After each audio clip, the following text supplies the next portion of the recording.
Power doesn't always look like a clenched fist. Sometimes it looks like a smile. In fiction, we are conditioned to fear strength, the towering warlord, the god with a hammer, the villain who can level cities with brute force. But physical power is loud. It announces itself. It gives you something to fight. You have a metal arm? Manipulation is different. Manipulation is silent. It reshapes the battlefield before anyone realizes a war has begun. It doesn't break bones. It fractures trust. And once trust is gone, even the strongest heroes collapse under their own doubt. If you want to understand how to write a truly dangerous villain, you don't start with muscles. Want to get some dumbbells? You know you can't eat dumbbells, right? It's like his muscles are made of Katati metal fibers. Stop massaging his muscles.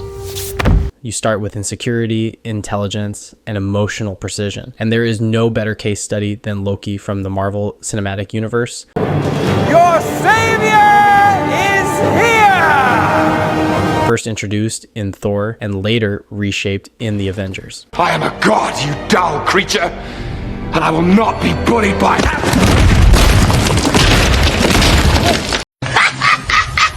Loki is not the strongest character in the room. He never was. But again and again, he controls rooms filled with gods. This is not a story about power. It's a study in how intelligence, insecurity, and psychological warfare create a villain far more dangerous than brute force ever could. Psychological breakdown of Loki. To write a manipulative villain, you must begin with something fragile. Loki's manipulation is not born from cruelty alone. It is born from insecurity. In Thor, we discover that Loki is not Odin's biological son. He is a frost giant adopted after a war. That revelation does more than shock him. It dismantles his identity. He is raised in Asgard, surrounded by glory, strength, and warrior culture. Thor is everything Asgard celebrates. Bold, powerful, direct. Loki is thoughtful, subtle, observant. In a kingdom that values brute force, Loki's strengths are invisible. That invisibility becomes resentment. His relationship with Thor is not built on hatred. It's built on comparison. I only ever wanted to be your equal. Thor is praised openly. Loki is praised quietly, if at all. Odin loves them both, but his expectations differ. Thor is groomed to rule. Loki is expected to support. When Loki learns the truth of his origins, his inferiority complex crystallizes. He was not just second best. He was never meant to inherit anything at all. That wound is the engine of his manipulation. A manipulative villain does not seek destruction for its own sake. He seeks validation. He seeks control in places where he once felt powerless. Watch Loki in Thor when he engineers Thor's banishment. He does not overpower him. He exploits Thor's arrogance. He nudges him toward recklessness, knowing Odin will react. Loki never throws a punch. In that moment, he sets a trap and allows Thor to walk into it. That is manipulation in its purest form. In the Avengers, Loki arrives on Earth not as a conqueror swinging wildly, but as a strategist. His first major act is not physical dominance. It is psychological submission. When he forces humans to kneel in Germany,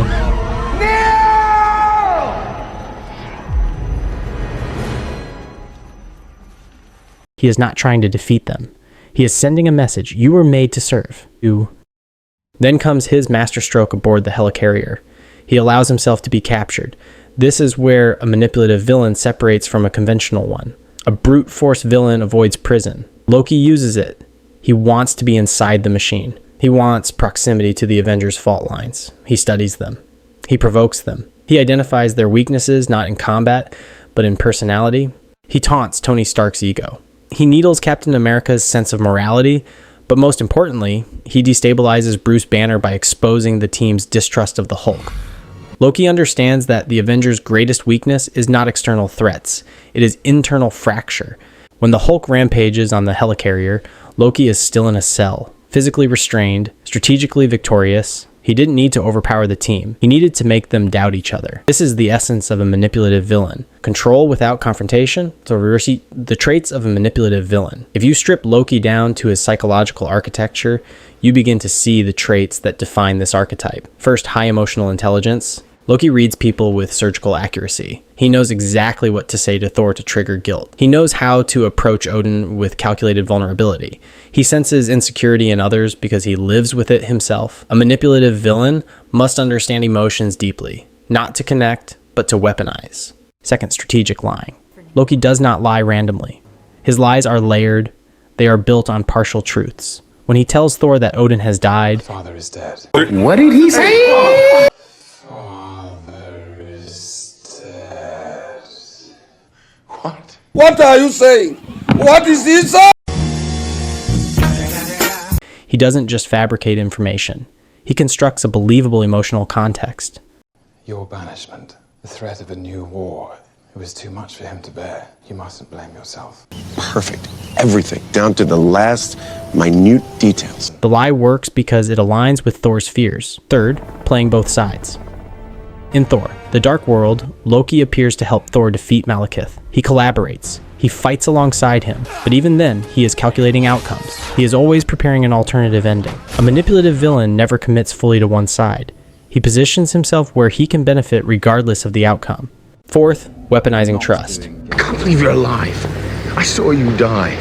I mourned you. I cried for you. I'm honored. The most dangerous lies are told by people you love. Thor trusts Loki. That trust becomes a vulnerability. Each time Loki betrays him, the damage is deeper. Not because of physical harm, but because of emotional rupture. A manipulative villain doesn't break doors down. He waits to be invited in. Fifth, turning allies against each other. On the Helicarrier, Loki never directly attacks the Avengers as a unit. He provokes tension. He exposes secrets. He plants suspicion. Once the team fractures, he doesn't need to defeat them. They begin to defeat themselves. Sixth, using weakness as camouflage.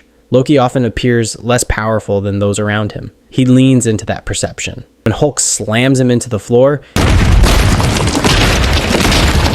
it is a humiliating physical defeat. But narratively, it reinforces something important. Loki is not meant to win through strength. His battlefield is psychological. His vulnerability disarms his enemies long enough for him to maneuver. Why manipulative villains are so effective? Physical villains dominate scenes. Manipulative villains dominate stories. A physically powerful antagonist can threaten a city. A manipulative antagonist can dismantle relationships. And stories are built on relationships.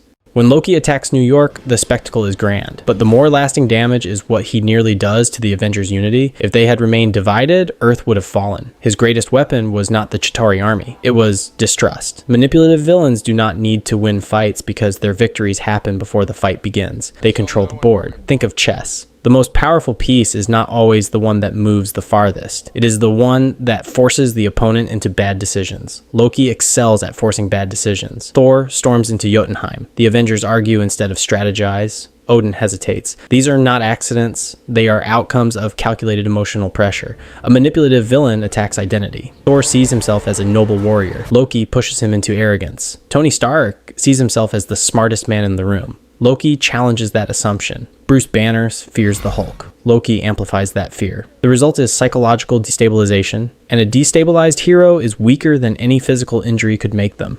Writing advice: how to create your own manipulative villain.